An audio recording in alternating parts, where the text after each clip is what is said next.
Ayan, gumawa ko ng piling ng aking empanada. Mixed vegetables, beef, at saka peas, green peas, anak. Ayan, no, ayan.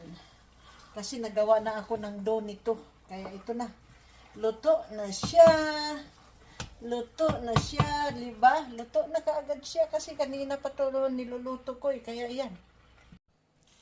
Ito yung dough ko galing sa refrigerator.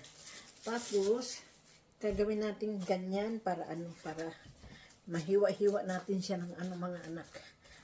Ayan. Tapos, ating hiwain. 1, 2, 3, 4, 5, 6, 7, 8, 9. 9 lang siya, pero gagawin natin tong 10.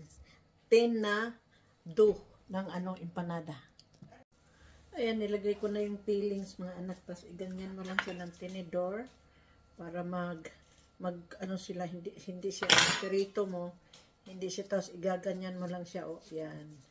Ayan, gandang empanada ni Mamila. Tapos, para hindi sila magdikit, lagyan mo ng separation. Ayan. At ang dami ko nang nagawa. Ayan, no, empanada, di ba? Ganyan mga anak ang nagawa ni Mamila. Ang dami. Ay, ang sarap ng aking empanada. Ayan, ang luto na. Tapos, ang dami niyan. Hindi pa luto. Yan nga, oh, yan. Ang dami kong nagawa. Sa dalawang recipe yan, mga anak yan. Tapos, nagpiperito pa ako. Ayan, oh. Ay, kasarap. Kalutong-lutong, oh. Ayan, oh. Nakakain ako ng dalawa. Kaya nauumay na ako. Sobra. Sarap ng aking empanada. Ganyan. Diba?